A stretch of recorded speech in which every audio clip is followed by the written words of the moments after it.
세종특별자치시 기획재정부 청사 2016년 1월 8일 수요일 오전 10시입니다. 브리핑룸이 기자들로 가득합니다. 경제정책국장이 단상에 섭니다. 손에 보고서를 듭니다. 표지의 제목이 보입니다. 2030, 2040 잠재성장률 전망. 국장이 마이크를 잡습니다. 오늘 발표할 내용은 충격적입니다. 심리적 준비하십시오. 기자들이 술렁입니다. 스크린에 그래프가 뜹니다. 빨간 선이 가파르게 떨어집니다. 대한민국 잠재성장률이 2030년대 1%로 추락합니다. 2040년대는 0.1%입니다. 브리핑룸이 조용해집니다.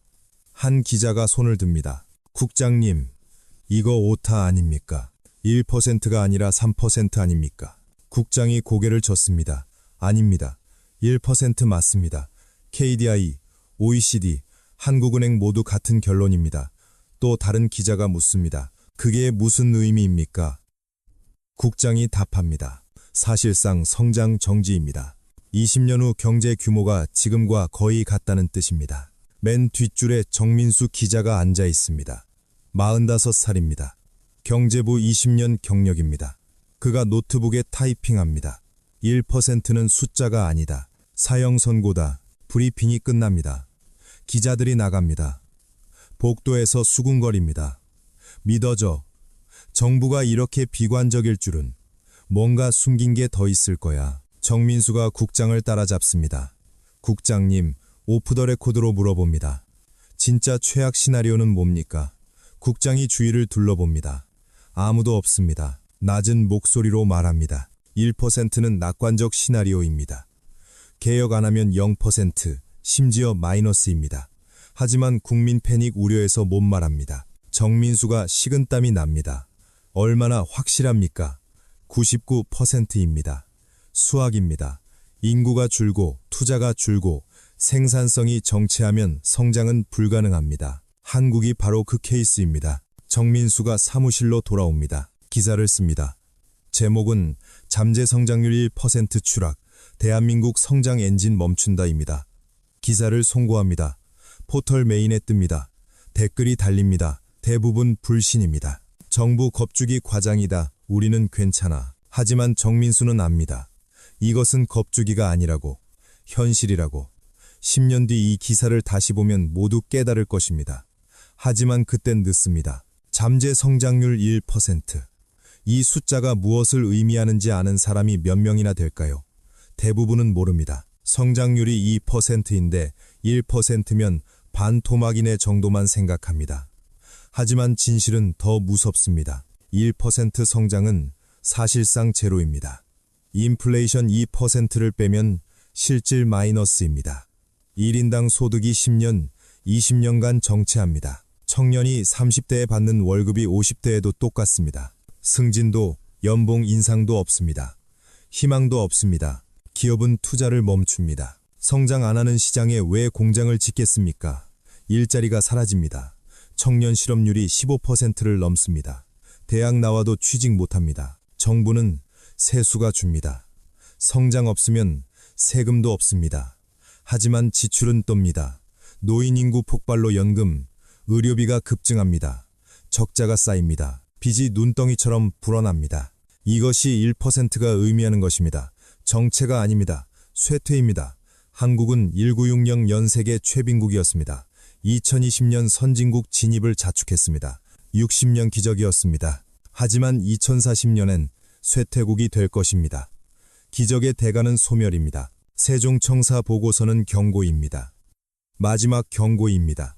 하지만 누가 듣겠습니까? 서울 여의도 한국은행 경제연구원 2026년 1월 금요일 오후입니다. 세미나실입니다. 70명 경제학자가 모였습니다. 주제는 잠재성장률 분의 분석입니다. 단상에 박성훈 박사가 섭니다. 50대입니다. 거시경제 전문가입니다. 칠판에 수식을 씁니다. 잠재성장률, 노동 투입 증가율 더하기, 자본 축적 증가율 더하기, 총요소 생산성 증가율, 영어로는 Potential Growth 1 플러스 2 플러스 TF입니다. LCP, 3개 엔진입니다. 박 박사가 설명합니다. 경제는 자동차입니다. 3개 엔진이 돌려야 갑니다. 하나 멈추면 느려집니다. 셋 다 멈추면 정지합니다. 첫 번째 엔진, 노동입니다. 얼마나 많은 사람이 일하느냐입니다. 인구가 늘면 노동이 맵니다. 성장합니다. 한국 1970, 2000년대 베이비붐 세대가 일했습니다. 노동 투입이 연 2% 늘었습니다. 성장에 기여했습니다. 두 번째 엔진, 자본입니다. 공장, 기계, 인프라입니다. 투자입니다. 한국 고도성장기에 저축률이 35%였습니다. 국민이 번 돈의 3분의 1을 저축했습니다. 은행이 기업에 빌려줬습니다. 기업이 공장을 지었습니다. 자본이 연 3% 늘었습니다. 세 번째 엔진, TFP입니다. Total Factor Productivity, 총 요소 생산성, 같은 노동, 같은 자본으로 더 많이 생산하는 능력입니다. 기술 발전, 효율 개선입니다. 한국이 일본, 미국 기술을 배웠습니다. 추격했습니다. TFP가 연 2% 늘었습니다. 박 박사가 계산합니다. 1990 2020년 황금기, 노동 플러스 2, 자본 플러스 3, TFP 플러스 2, 합계 7%입니다. 기적의 성장률입니다. 스크린에 그래프가 뜹니다. 빨간 막대가 하늘 높이 솟았습니다. 7%. 세계가 부러워한 숫자입니다. 하지만 지금은 박 박사가 다음 슬라이드를 넘깁니다. 파란 막대가 났습니다. 2025년 현재 노동 플러스 0.3, 자본 플러스 0.8, TFP 플러스 0.4, 합계 1.5입니다. 청중이 놀랍니다. 7에서 1.5로 7분의 1입니다. 왜 이렇게 떨어졌습니까? 누군가 묻습니다. 박 박사가 답합니다. 첫째, 노동입니다. 베이비붐 세대가 은퇴합니다. 청년 인구가 줍니다. 저출산입니다. 노동 투입이 거의 0입니다. 둘째, 자본입니다. 고령화로 저축률이 떨어집니다. 투자가 줍니다. 셋째, TFP입니다. 추격이 끝났습니다. 선진국 턱 밑까지 왔습니다. 더 이상 배울 게 없습니다. 스스로 혁신해야 하는데 못합니다. 정체합니다. 다음 슬라이드입니다. 2035년 예측입니다. 검은 막대가 보입니다. 작습니다. 노동 마이너스 0.8, 자본 플러스 0.3, TFP 플러스 0.2, 합계 마이너스 0.3입니다. 세미나실이 숨죽입니다. 마이너스입니다. 성장이 아니라 축소입니다. 한 경제학자가 손을 듭니다. 박사님, 이 예측이 확실합니까? 박 박사가 고개를 끄덕입니다. KDI, 한국은행, OECD 모두 같은 결론입니다. 오차 범위는 0.23%포인트입니다. 낙관해도 0.7, 비관하면 마이너스 0.5입니다. 또 다른 질문입니다. 막을 수 있습니까? 박 박사가 잠시 침묵합니다. 이론적으론 가능합니다. 노동을 늘리려면 이민을 받아야 합니다. 자본을 늘리려면 저축을 늘려야 합니다. TFP를 늘리려면 혁신해야 합니다. 하지만 현실적으론 글쎄요, 그가 말을 흐립니다. 모두가 압니다. 불가능하다는 것을 이민, 한국 사회가 받아들일까요? 저축, 노인들이 어떻게 저축합니까? 혁신, 재벌 독과점 구조에서 어떻게 혁신합니까? 세미나가 끝납니다. 경제학자들이 나갑니다. 복도에서 한 명이 말합니다. 결국 우린 일본 따라가는 거네요. 다른 한 명이 답합니다. 일본보다 나쁠 겁니다. 일본은 부자였거든요. 우린 아직 가난해요. 박성훈 박사가 자료를 정리합니다. 그가 혼잣말합니다. 성장은 자연 법칙이 아니다. 조건이 맞아야 일어난다. 조건이 사라지면 멈춘다. 한국의 조건은 사라졌다. 3개 엔진이 멈춥니다. 노동, 자본, 생산성 하나도 돌지 않습니다. 차는 멈춥니다. 대한민국호가 멈춥니다. 1%는 숫자가 아닙니다. 현실입니다. 경기도 수원시 삼성전자 수원사업장 2026년 1월 월요일 오전입니다. 신입사원 오리엔테이션입니다. 강당에 100명이 앉아 있습니다. 전부 20대입니다. 정장을 입었습니다. 긴장한 얼굴입니다. 단상에 인사팀 부장이 섭니다. 신입 여러분, 환영합니다. 여러분은 치열한 경쟁을 뚫고 왔습니다. 3만 명 중 100명입니다. 300대 1입니다. 자랑스러워하십시오. 박수가 나옵니다. 맨 앞줄에 박철수가 앉아 있습니다. 28살입니다. 서울대 전기공학과 졸업입니다. 4년간 준비했습니다. 드디어 삼성에 왔습니다. 꿈이 이뤄졌습니다. 부장이 말을 잇습니다. 하지만 솔직히 말씀드리겠습니다. 10년 뒤 이 자리에 100명이 앉지 못할 겁니다. 30명만 앉을 겁니다. 강당이 조용해집니다. 박철수가 손을 듭니다. 무슨 말씀이십니까? 부장이 그래프를 보여줍니다. 출생아 수입니다. 2020년 27만 명이었습니다. 올해 20만 명입니다. 10년 뒤 7만 명 예측입니다. 4분의 1로 줍니다. 신입사원 불이 사라집니다. 누군가 묻습니다. 회사가 축소되는 겁니까? 부장이 고개를 젓습니다. 아닙니다. 우리 회사만이 아닙니다. 한국 전체입니다. 일하는 사람이 사라집니다. 오리엔테이션이 끝납니다. 박철수가 동기와 점심을 먹습니다. 카페테리아입니다. 한 동기가 말합니다. 부장님 말이 진짜일까? 박철수가 답합니다. 찾아봤어. 진짜야. 생산 인구가 폭락하고 있어. 그가 휴대폰을 꺼냅니다. 통계청 자료를 보여줍니다. 생산 인구 15, 64세 2023년 3,660만 명, 2030년 3,200만 명, 12% 감소. 2040년 2,700만, 26% 감소. 2050년 2,000만, 45% 감소. 동기가 놀랍니다. 절반이 사라진다고? 응, 매년 100만 명씩 줄어. 이 식당 보이지? 지금 1,000명 앉아 있어. 10년 뒤엔 500명만 앉을 거야. 또 다른 동기가 묻습니다. 이민 받으면 되잖아. 박철수가 고개를 젓습니다. 한국이 이민 받을까? 외국인 비율 3%야. OECD 최저야. 배타적이야. 안 받아. 점심이 끝납니다. 박철수가 사무실로 돌아옵니다. 컴퓨터를 밉니다. 보고서를 읽습니다. KDI 잠재 성장률 전망입니다. 한 문장이 눈에 들어옵니다. 2030, 40년 노동 투입 증가율 마이너스 0.8%.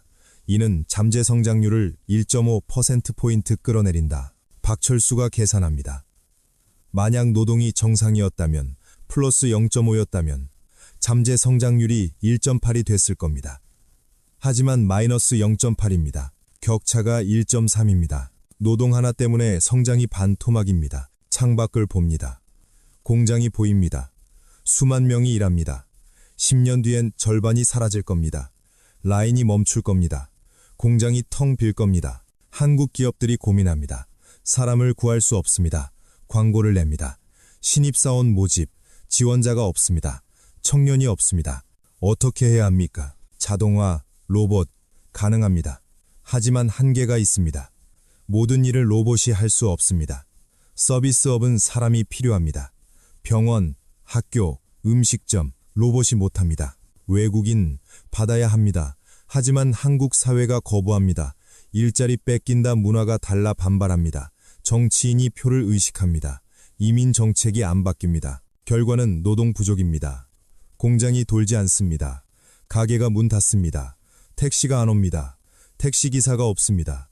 배달이 안 됩니다. 배달원이 없습니다. 생산이 줍니다. GDP가 줍니다.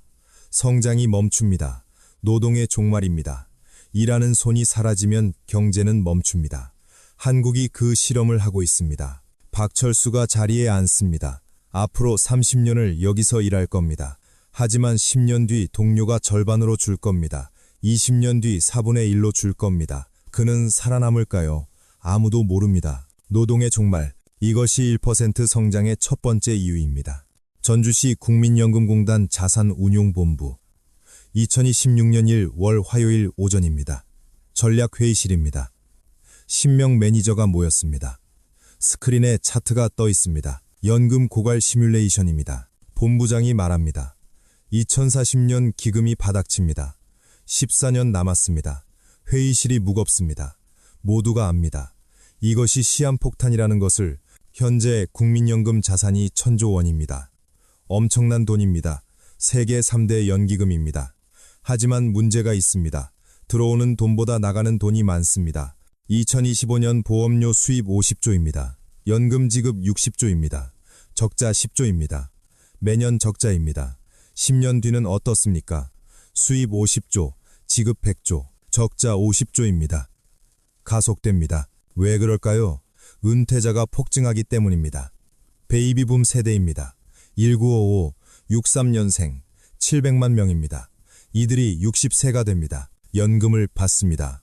한 명당 연 1,300만 원입니다. 700만 명이면 90조 원입니다. 누가 냅니까? 청년들입니다. 하지만 청년이 줍니다. 저출산입니다. 내는 사람은 줄고 받는 사람은 냅니다. 수지가 안 맞습니다. 매니저 김수진이 발표합니다. 50세입니다. 20년 경력입니다. 저희 팀이 계산했습니다. 2040년 기금제로, 2045년 마이너스 200조 빚입니다. 본부장이 묻습니다. 대책은? 김수진이 답합니다. 셋입니다. 첫째, 보험료 인상, 현재 9%를 15%로. 둘째, 수급 연령 상향, 60세를 70세로. 셋째, 지급액 삭감, 30% 깎기. 회의실이 침묵합니다. 모두가 압니다. 이것이 정치적으로 불가능하다는 것을. 보험료 인상, 청년이 반대합니다. 월급도 적은데 더 떼가, 수급 연령 상향, 노인이 반대합니다. 60년 일했는데 더 일하라고, 지급액 삭감, 은퇴자가 반대합니다. 약속 어기는 거야. 본부장이 한숨 쉽니다. 결국 세금으로 메워야 합니다. 정부가 빚내서. 김수진이 고개를 끄덕입니다. 네, 그게 현실입니다. 연금만 문제가 아닙니다. 국가 전체 저축률이 떨어집니다. 1990년대 37%였습니다. 2010년대 32%, 2020년대 28%, 2030년대 예측 15%, 2040년대 5%. 왜 떨어집니까? 고령화입니다. 젊은이는 저축합니다. 미래를 위해. 노인은 저축 안 합니다. 인출합니다. 살아야 하니까. 노인 비율이 튑니다. 저축률이 떨어집니다. 저축이 줄면 무슨 일이 벌어집니까? 은행 예금이 줍니다. 은행이 대출을 줄입니다. 기업이 돈을 못 빌립니다. 투자를 못 합니다. 공장을 못 짓습니다. 자본 축적이 멈춥니다. 자본 축적 증가율이 떨어집니다. 1990, 2010년 연 3%였습니다. 2020년대 0.8%, 2030년대 0.3%, 4분의 1로 줍니다. 삼성전자를 봅시다. 2020년 캐펙스 50조였습니다. 반도체 공장 지었습니다. 2025년 45조입니다. 줄었습니다. 2030년 예측 30조, 축소입니다. 왜 줄입니까? 시장이 성장 안 하기 때문입니다. 국내 수요가 줍니다. 인구가 줍니다. 수출, 중국이 추격합니다. 마진이 줍니다. 투자 수익률이 낮아집니다. 투자를 줄입니다. 한국인 자산 75%가 부동산입니다. 생산적 투자가 아닙니다. 집을 사서 가격 오르기를 기다립니다. 하지만 인구가 줍니다. 집값이 떨어집니다. 자산이 증발합니다. 소비가 줍니다. 경제가 축소됩니다. 외국인 투자도 안 옵니다. FDI 대 GDP 비율 1%입니다. OECD 평균 3%의 3분의 1입니다. 규제가 많습니다. 재벌이 시장을 장악했습니다. 외국 기업이 진입 못합니다. 김수진이 자리로 돌아옵니다. 컴퓨터를 팹니다. 포트폴리오를 봅니다. 국내 주식 30%, 해외 주식 40%, 채권 30%, 균형 잡혀 있습니다. 하지만 국내 주식 수익률이 낮습니다. 코스피가 10년간 제자리입니다. 미국 S&P는 2배 올랐습니다. 격차가 벌어집니다. 김수진이 생각합니다. 국내 비중을 줄여야 하나? 하지만 못 줍니다. 법으로 정해져 있습니다. 국내 최소 30% 투자, 규제입니다. 회의가 끝납니다. 동료와 커피를 마십니다. 한 명이 말합니다. 우리 연금 받을 수 있을까? 김수진이 웃습니다. 글쎄요. 20년 뒤면 나도 은퇴인데 받을 수 있을까 모르겠어요. 그녀가 진지해집니다. 우리 일은 자산을 불리는 게 아니에요. 줄어드는 속도를 늦추는 거예요. 시간을 버는 거죠. 하지만 결국엔 바닥나요. 자본의 고갈. 이것이 1% 성장의 두 번째 이유입니다. 저축이 마르면 투자가 마릅니다. 투자가 마르면 성장이 마릅니다. 서울대학교 경제학부 세미나실 2026 연일 월 목요일 오후입니다. 한국 생산성의 미스터리 특강입니다. 학생 50명과 교수 10명이 참석했습니다. 연사는 조영호 교수입니다. 60세입니다. 생산성 연구 40년입니다. 그가 첫 슬라이드를 띄웁니다. 한국 TFP는 미국의 37%, 청중이 놀랍니다. 37%, 3분의 1 수준입니다. 조 교수가 설명합니다. 총요소 생산성입니다. 같은 노동, 같은 자본으로 얼마나 많이 생산하느냐. 효율성입니다. 미국이 100이면 한국은 37입니다. 한 학생이 묻습니다. 왜 이렇게 낮습니까? 조 교수가 답합니다. 이유가 5개입니다. 하나씩 보겠습니다. 첫 번째, 제품 시장, 경직성입니다. 재벌이 시장을 독점합니다. 삼성, 현대, LG, 상위 10개 재벌이 GDP의 60%를 차지합니다. 중소기업이 못 큽니다. 진입장벽이 높습니다. 경쟁이 없습니다. 혁신이 없습니다. 미국을 봅시다. 1970년대 IBM이 컴퓨터 시장을 장악했습니다. 하지만 1980년대 애플, 마이크로소프트가 도전했습니다. 1990년대 IBM이 밀려났습니다. 2000년대 구글, 아마존이 나왔습니다. 창조적 파괴입니다. 한국은 어떻습니까? 1970년대 삼성이 1위였습니다. 2026년에도 1위입니다. 50년간 안 바뀌었습니다. 도전자가 없습니다. 혁신이 멈췄습니다. 두 번째, 노동시장 경직성입니다. 연공 서열 임금입니다. 나이로 월급을 줍니다. 능력이 아닙니다. 50세 무능한 사람이 30세 천재보다 2배 받습니다. 말이 됩니까? 인센티브가 왜곡됩니다. 열심히 일할 이유가 없습니다. 나이만 먹으면 월급이 오릅니다. 혁신할 필요가 없습니다. 생산성이 정체합니다. 정리해고가 불가능합니다. 무능한 직원을 못 자릅니다. 노조가 막습니다. 법이 막습니다. 기업이 혁신을 못합니다.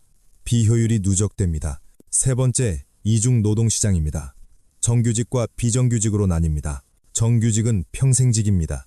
보호받습니다. 노조가 있습니다. 비정규직은 계약직입니다. 보호 없습니다.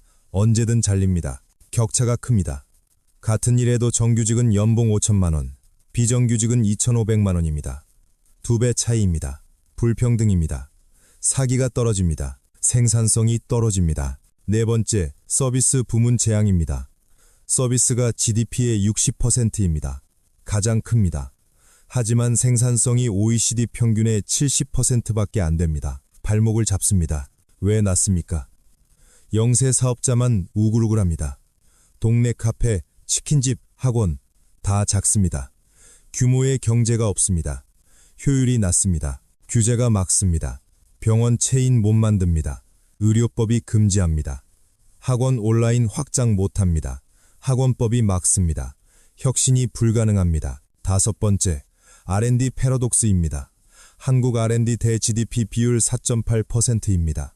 세계 1위입니다. 돈을 엄청 씁니다. 하지만 TFP는 안 오릅니다. 왜죠? 조 교수가 설명합니다. 생산성 J커브 이론이 있습니다. R&D 투자하면 무형자산 쌓이고 TFP 올라야 합니다.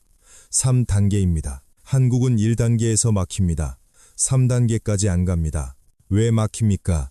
보안 투자가 부족하기 때문입니다. 인적자본 조직 변화, 디지털 전환 이런 게 따라와야 합니다. 한국은 안 따라옵니다. 교육이 암기식입니다. 창의력이 없습니다. 조직이 위계적입니다. 유연성이 없습니다. 중소기업이 디지털 못 따라갑니다. 돈이 없습니다. 결과는 R&D 돈만 쓰고 생산성은 안 오릅니다. 낭비입니다. 조 교수가 결론을 말합니다. TFP 성장률 궤적을 보십시오. 1990년대 연 3%, 2000년대 1.5, 2010년대 0.8, 2020년대 0.3, 2030년대 예측 0.1입니다. 사실상 정지입니다. 한 학생이 손을 듭니다. 교수님, 해결책은? 조 교수가 웃습니다. 쓴웃음입니다. 이론적으로는 간단합니다. 재벌 해체하고, 노동시장 유연화하고, 서비스 규제 풀고, 교육 개혁하면 됩니다. 하지만 현실적으론 불가능합니다. 왜요? 이해관계가 얽혀 있습니다. 재벌은 로비합니다. 노조는 파업합니다. 서비스업자는 반대합니다. 아무도 양보 안 합니다. 개혁이 안 됩니다. 강의가 끝납니다. 학생들이 나갑니다. 한 학생이 친구에게 말합니다. 결국 망한다는 얘기네. 친구가 답합니다. 응, 그런데 아무도 못 막아. 조 교수가 자료를 정리합니다. 그가 혼잣말합니다. 투입은 세계 최고, 산출은 형편없다. 시스템이 망가졌다. 고칠 수 없다. 생산성의 정체. 이것이 1% 성장의 세 번째 이유입니다. 노동 마이너스 0.8, 자본 플러스 0.3, TFP 플러스 0.1, 합계 마이너스 0.4, 1%도 낙관입니다. 도쿄 게이오 대학 강의실. 2016년 1월 토요일 오후입니다. 한국 교환학생 30명이 모였습니다. 특별 강연입니다. 주제는 일본 잃어버린 30년, 한국의 미래인가. 연사는 야마모토 교수입니다. 70세입니다. 일본 경제연구 50년입니다. 그가 입을 엽니다. 여러분, 한국이 일본을 따라갈 것입니다. 아니, 더 나쁠 것입니다. 학생들이 웅성입니다. 한 학생이 손을 듭니다. 교수님, 우리는 일본과 다릅니다. 야마모토가 웃습니다. 일본도 그렇게 생각했습니다. 1985년 우리가 세계 1위라고 믿었습니다. 하지만 1990년 버블이 터졌습니다. 30년 고통받았습니다. 그가 그래프를 보여줍니다. 일본 GDP 성장률입니다. 1990-2020 평균 0.8%, 30년간 거의 제로입니다. 잃어버린 30년입니다. 원인이 뭡니까? 야마모토가 설명합니다. 첫째, 자산 버블 붕괴, 부동산, 주식 폭락, 은행 부실, 좀비 기업 양산. 둘째, 고령화, 인구 감소, 소비 위축, 디플레이션. 셋째, 구조개혁 실패, 기득권 저항, 정치적 교착. 한국과 비슷합니까? 학생들이 고개를 끄덕입니다. 야마모토가 표를 보여줍니다. 일본 1990년 vs 한국 2030년. 야마모토가 설명합니다. 일본은 부자가 된 후 늙었습니다. 1인당 GDP 4만 달러였습니다. 여유가 있었습니다. 한국은 3만 5천 달러입니다. 아직 가난합니다. 더 늙기 전에 부자가 못 됐습니다. Get old before get rich. 중진국 함정입니다. 출산율을 봅시다. 일본 1990년 1.5였습니다. 낮지만 한국보단 나았습니다.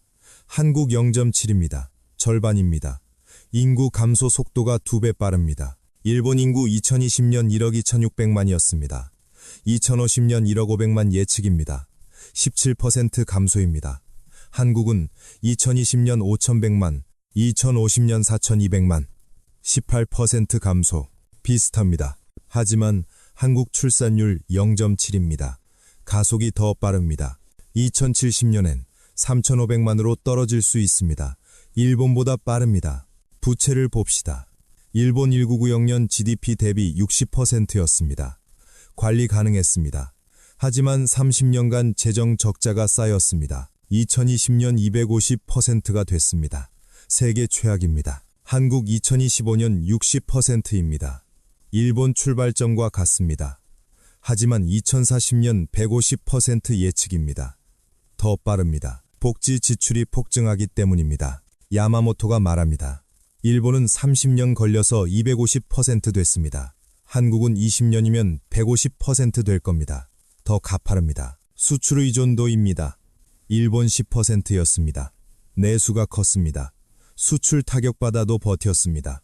한국은 40%입니다. 수출에 목숨 걸었습니다. 글로벌 경기 나빠지면 끝입니다. 게다가 반도체 하나에 올인했습니다. 21%입니다. 다운사이클 오면 경제가 무너집니다. 일본은 자동차, 전자, 기계 다양했습니다. 분산됐습니다. 지정학 리스크입니다.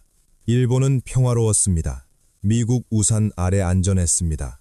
한국은 북한이 있습니다. 핵 위협입니다. 중국이 압박합니다. 불안정합니다. 야마모토가 결론을 말합니다.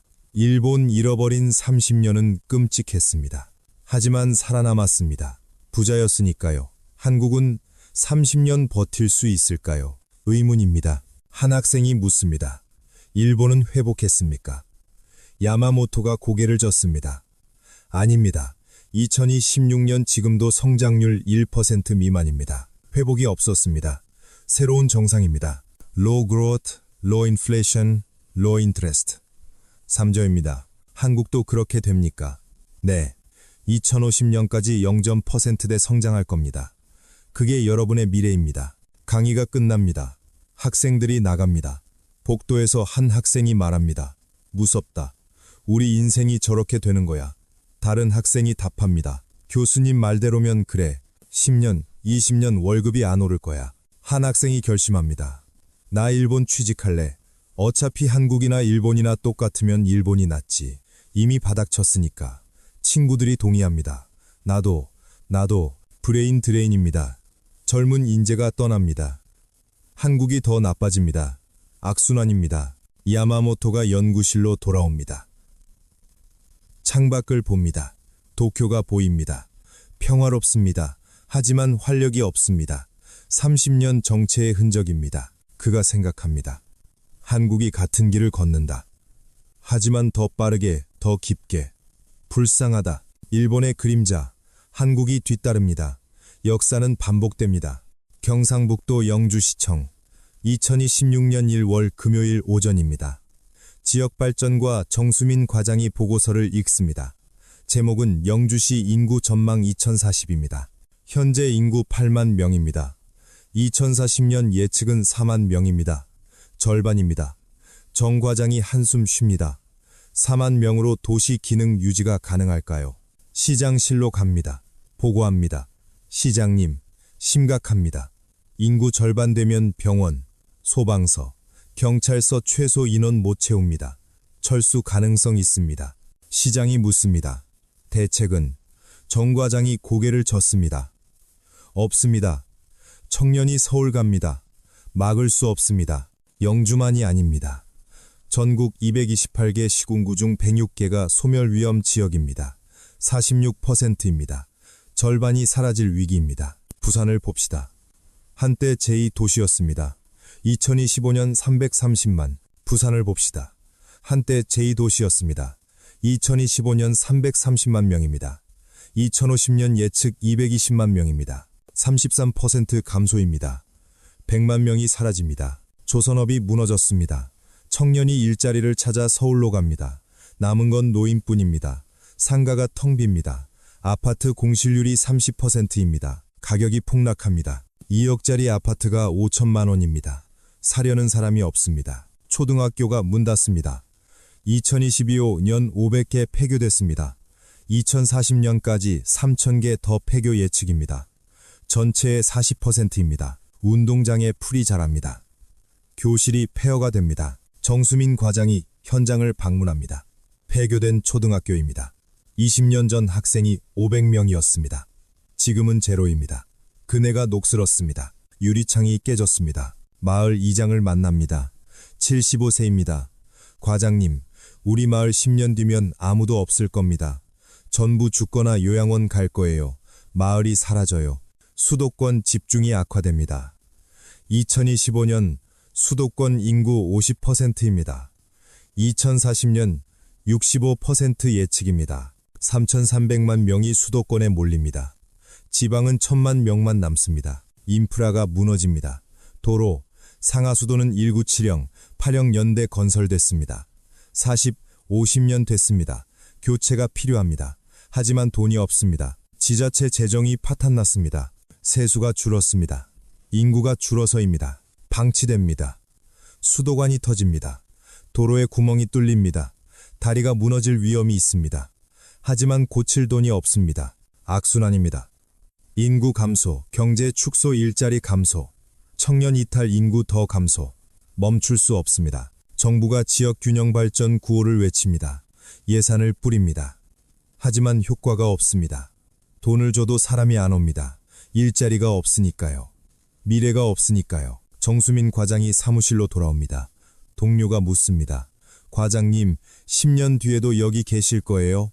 정 과장이 답합니다. 글쎄요. 시청도 통폐합될 수 있어요. 그럼 전 서울 가야죠. 대한민국이 둘로 나뉩니다. 서울과 폐허, 살아있는 곳과 죽은 곳. 2050년 지도를 그리면 절반이 회색입니다. 사람이 사는 곳은 수도권뿐입니다. 지역 소멸. 이것이 1% 성장의 물리적 현상입니다. 국회 예산정책처 2021년 1월 화요일입니다. 2040 재정 전망 보고서 발표입니다. 예산정책처 연구관 최동훈이 설명합니다. 2040년 국가부채가 GDP 150%를 돌파합니다. 청중이 놀랍니다. 현재 60%인데 15년 만에 2배 반입니다. 현재 상황을 봅시다. 국가부채 2025년 1200조 원입니다. 연간 예산 670조입니다. 세수 400조입니다. 적자 270조입니다. 매년 빚이 떱니다. 왜 적자입니까? 지출이 폭발하기 때문입니다. 연금 지출 2025년 80조입니다. 2040년 200조 예측입니다. 2.5배입니다. 은퇴자가 800만에서 1500만으로 풉니다. 건강보험 지출입니다. 노인 의료비가 급증합니다. 2025년 100조입니다. 2040년 250조입니다. 암, 치매, 만성질환 환자가 폭증합니다. 기초연금입니다. 빈곤 노인에게 줍니다. 2025년 20조입니다. 2040년 50조입니다. 노인 빈곤율이 50%입니다. 선진국 최악입니다. 총 복지 지출이 2025년 200조에서 2040년 500조로 줍니다. 하지만 세수는 400조에서 350조로 줍니다. 경제가 정체하니까요. 갭이 150조입니다. 어떻게 메웁니까? 국채 발행입니다. 빚을 냅니다. 빚이 쌓입니다. 이자가 봅니다. 국채이자 지급이 2025년 50조입니다. 2040년 150조입니다. 3배입니다. 이자 갚으려고 또 빚을 냅니다. 스노볼입니다. 신용등급 하락 위험이 있습니다. 현재 AA입니다. 2035년 A로 강등 가능합니다. 국채 금리가 오릅니다. 이자 부담이 더 떱니다. 최동훈이 시뮬레이션을 보여줍니다. 최악 시나리오입니다. 2045년 외환 위기입니다. 외국인이 한국 국채를 안 삽니다. 달러가 고갈됩니다. IMF 이점형입니다. 청중이 술렁입니다. 한 의원이 묻습니다. 1997년 재연입니까? 최동훈이 답합니다. 가능성이 있습니다. 그리스처럼 될 수도 있습니다. 그리스를 봅시다. 부채가 GDP 180%였습니다. 2010년 디폴트 직전까지 갔습니다. 유로존이 구제했습니다. 긴축 정책을 강요했습니다. 연금 삭감, 공무원 해고, 세금 인상, 경제가 25% 축소됐습니다. 10년 고통받았습니다. 한국도 그렇게 될까요? 최동훈이 말합니다. 막으려면 지금 개혁해야 합니다. 연금 삭감, 복지 축소, 세금 인상. 하지만 정치적으로 불가능합니다. 왜 불가능합니까? 유권자가 반대하기 때문입니다. 2030년 유권자 40%가 60세 이상입니다. 그들은 연금 받는 사람들입니다. 삭감하면 표를 안 줍니다. 정치인이 못합니다. 세금 인상은 어떻습니까? 청년이 반대합니다. 월급도 안 오르는데 세금 더 내라고. 법인세 인상은 재벌이 반대합니다. 기업하기 힘들게 하면 투자 안 한다. 결국 아무것도 못합니다. 빚만 쌓입니다. 폭탄에 심지가 타들어갑니다. 2040년 터집니다. 최동훈이 결론을 말합니다. 수학적으로 파산이 확정됐습니다. 언제냐의 문제입니다. 변수는 얼마나 빨리 터지느냐 뿐입니다. 회의가 끝납니다. 의원들이 나갑니다. 한 명이 말합니다. 이거 공개하면 국민이 패닉할 텐데. 다른 의원이 답합니다. 그래서 안 공개하는 거지. 조용히 묻어야지. 최동훈이 자료를 정리합니다. 그가 생각합니다. 복지국가의 꿈이 재정 파탄의 악몽이 된다. 우리가 감당 못할 약속을 했다. 재정 폭탄.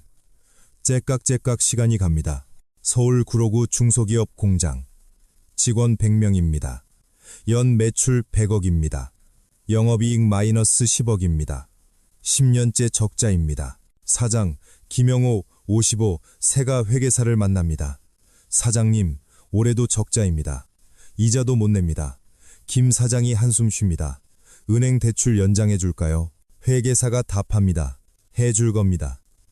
작년에도 해줬잖아요. 부도 내면 은행 손실 확정되니까 계속 연장해 줄 거예요. 이것이 좀비 기업입니다. 영업이익이 이자 비용보다 작습니다. 3년 연속입니다. 시장에서 퇴출되어야 합니다. 하지만 살아있습니다. 은행이 살려줍니다. 한국 좀비 기업 비율이 18%입니다. OECD 평균 8%의 2배입니다. 상장사 1000개 중 180개가 좀비입니다. 왜 문제입니까? 자원을 낭비하기 때문입니다. 생산성 낮은 기업이 노동과 자본을 묶어둡니다. 효율적 기업으로 자원이 못 갑니다. 경제 전체 생산성이 떨어집니다. 신규 기업 진입을 막습니다. 좀비가 저가에 팝니다. 덤핑입니다. 혁신 기업이 못 들어옵니다. 창조적 파괴가 안 일어납니다. 은행 부실입니다. 좀비 대출이 300조 원 추정됩니다. NPL 잠재 폭탄입니다. 금융위기 씨앗입니다. 왜 정리 안 합니까? 구조조정하면 실업자가 뻍니다. 정치적 부담입니다. 선거를 의식합니다. 미룹니다. 일본 교훈을 봅시다. 1990 년대 좀비 은행, 좀비 기업을 방치했습니다. 30년 스태그네이션의 원인이었습니다. 한국이 똑같은 길을 갑니다. 김영호 사장이 말합니다. 망해야 하는데 은행이 안 망하게 해요. 저도 괴롭습니다. 직원들한테 미안해요. 월급도 제때 못 줘요. 하지만 문 닫을 수 없습니다. 대출 갚아야 합니다. 개인 보증을 섰습니다. 부도 나면 집을 빼앗깁니다. 그래서 버팁니다. 좀비로 살아갑니다. 2030년대 금리가 정상화되면 좀비들이 못 버팁니다. 이자를 못 냅니다. 연쇄 도산합니다. 금융위기가 옵니다. 죽어야 할 것이 살아있으면 산자도 죽습니다. 좀비의 나라, 생산성 정체의 또 다른 이유입니다. 서울대치동 학원가, 밤 11시입니다. 중학생 이지은 14세의 학원에서 나옵니다. 오전 7시 등교했습니다. 오후 6시 하교했습니다. 저녁 먹고 학원 3곳 다녔습니다. 수학, 영어, 과학 하루 16시간 공부했습니다. 친구가 묻습니다. 힘들지? 지은이가 답합니다. 힘들지. 하지만 해야지. SKY 가려면 한국 교육 패러독스입니다. GDP 대비 교육비 지출 세계 최고입니다. 피사 성적 톱5입니다. 하지만 창의성, 혁신은 꼴찌입니다. TFP가 정체합니다. 왜 그럴까요? 암기 중심이기 때문입니다. 정답 찾기입니다. 질문하지 말고 따라하기입니다. 비판적 사고가 제로입니다. 수능이 인생을 결정합니다. 하루 시험으로 대학이 정해집니다. SKY 아니면 실패자 취급입니다. 사교육비가 연 26조입니다. 중산층이 파산합니다. 졸업 후는 어떻습니까? 다양성이 제로입니다. 공대 나와도 반도체만 지원합니다. 공무원 시험 준비생이 10만 명입니다. 안정을 추구합니다. 도전을 기피합니다. 스킬 미스매치가 있습니다. 기업이 원하는 것은 창의성, 소통, 문제 해결입니다. 학생이 가진 것은 암기, 시험입니다. 갭이 막대합니다. 서울대 세계 랭킹이 50, 100위입니다. 연구비가 부족합니다. 교수 처우가 낮습니다.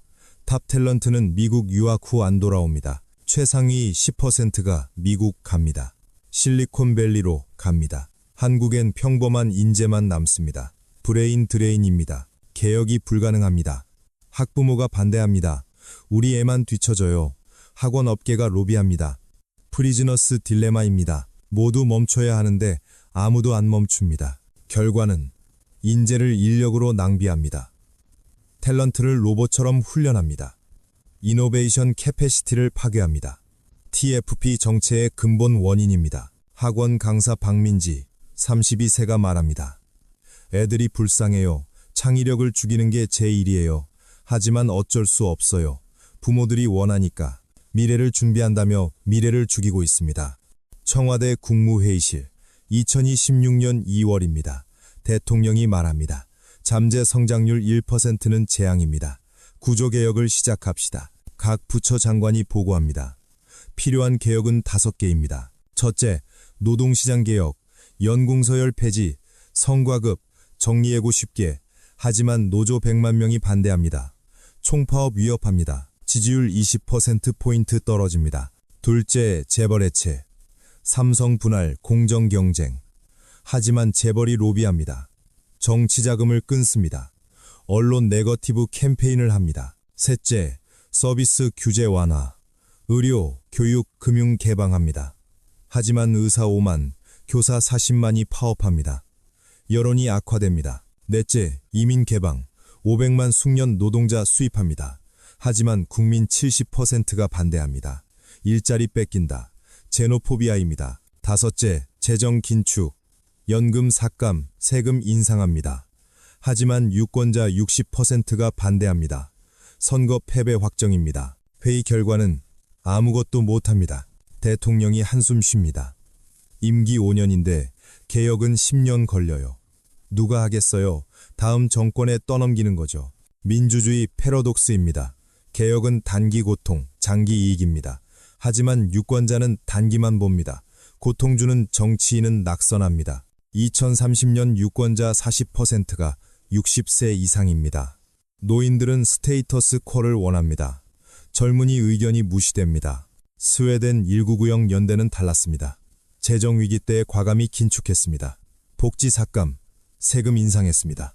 단기 고통, 장기 회생했습니다. 가능했던 이유는 사회적 합의 문화였습니다. 한국엔 없습니다. 진보 대 보수 극한 대립입니다. 지역 갈등, 세대 갈등입니다. 대화가 불가능합니다. 제로섬 멘탈리티입니다. 프리즈너스 딜레마입니다. 모두 개혁이 필요하다고 말합니다. 하지만 내 이익은 못 포기합니다. 남이 희생하길 바랍니다. 결과는 아무도 희생 안 함. 개혁 실패입니다. 일본이 증명했습니다. 1990 년대부터 개혁을 외쳤습니다. 30년간 실패했습니다. 2020년대에도 못합니다. 한국도 같은 길입니다. 경제학자 김태영, 60세이 말합니다. 개혁은 기술 문제가 아니라 정치 문제입니다. 답은 아는데 못합니다. 정치경제학적으로 불가능합니다. 망할 줄 알면서도 막지 못합니다. 이것이 민주주의의 비극입니다. 서울 광화문 광장 2050년 1월 미래 시뮬레이션입니다. 인구 4,200만 명입니다. 2025년 5,100만에서 18% 줄었습니다. 중위 연령 60세입니다. 2025년 45에서 15세 늘었습니다. GDP 2.5조 달러입니다. 25년 전과 거의 같습니다. 1인당 GDP 6만 달러입니다. 인구 감소 덕분입니다. 실제론 정체입니다. 거리를 걷습니다. 노인만 보입니다. 젊은이가 없습니다. 상가 절반이 비었습니다. 임대 팻말이 바랬습니다. 몇 년째 세입자가 없습니다. 지하철을 탑니다. 한산합니다. 출퇴근 시간인데 자리가 많습니다. 사람이 줄었습니다. 버스도 비슷합니다. 이것이 베이스 케이스입니다. 70% 확률입니다. 2025, 50 평균 성장 0.8%입니다. 잃어버린 25년입니다. 비관 시나리오는 더 나쁩니다. 20% 확률입니다. 2027 반도체 크래시, 2040 재정위기, 은행위기입니다. 평균 성장 마이너스 0.3입니다. GDP가 축소됩니다. 실패 국가가 됩니다. 낙관 시나리오는요, 10% 확률입니다. 기적적 개혁 성공입니다. 하지만 정치적으로 불가능합니다. 현재 2016년으로 돌아옵니다. 정민수 기자가 카페에 앉아 있습니다. 노트북을 엽니다. 1년 전 기사를 다시 읽습니다. 잠재 성장률 1% 추락. 댓글을 봅니다. 과장이다, 괜찮아, 우리는 다르다. 하지만 1년이 지났습니다. 상황이 나아졌습니까? 아닙니다. 더 나빠졌습니다. 출산율 0.6으로 떨어졌습니다. 청년 실업률 10% 넘었습니다. 부동산 거래 절반으로 줄었습니다. 기업 투자 감소했습니다. 정민수가 새 기사를 씁니다. 제목은 2050, 당신은 준비됐는가입니다. 우리의 선택, 국가 차원, 정부는 못합니다. 정치경제학적 교착입니다. 기대하지 마세요. 개인 차원, 실질적 조언. 1. 자산 다각화. 한국 부동산 비중 줄이세요. 인구 감소로 가격 떨어집니다. 글로벌 분산하세요. 미국 주식, 달러 자산. 한국 오리는 위험합니다. 2. 스킬 업그레이드. 한국에서만 통하는 스킬 버리세요. 글로벌 스킬 배우세요. AI, 데이터, 소프트웨어, 영어 필수입니다. 3. 이민 옵션. 캐나다, 호주, 싱가포르 자격 알아보세요. 2030년대 컬랩스 오면 탈출구 필요합니다. 특히 30대 이하. 4. 연금 믿지 마세요. 국민연금 2040년대 고갈입니다. 자체 준비하세요. 프라이빗 펜션, 투자. 5. 빚 갚으세요. 경기 침체 때 빚쟁이가 제일 먼저 망합니다. 현금이 왕입니다. 마지막 메시지. 잠재 성장률 1%는 통계가 아닙니다. 사형 선고입니다. 노동 엔진 멈췄습니다. 인구 소멸입니다. 자본 엔진 멈췄습니다. 저축 고갈입니다. 생산성 엔진 멈췄습니다. 혁신 정체입니다. 새 엔진 모두 고장입니다. 수리 불가능합니다. 한국은 1960, 2020 기적을 이뤘습니다. 60년 만에 최빈국에서 선진국으로. 하지만 2020, 50은 비극이 될 것입니다. 30년 만에 선진국에서 쇠퇴국으로 일본이 증명했습니다. 한국이 뒤따를 것입니다. 하지만 더 빠르게, 더 깊게, 더 아프게. 왜냐하면 우리는 부자가 되기 전에 늙었으니까. 시계는 째깍거립니다. 2030까지 4년, 2040까지 14년. 당신은 준비됐습니까? 함께 침몰하겠습니까? 혼자 살아남겠습니까? 대한민국의 잠재력은 소진되고 있습니다. 되돌릴 수 없습니다. 알면서도 막지 못합니다. 이것이 우리 시대의 비극입니다.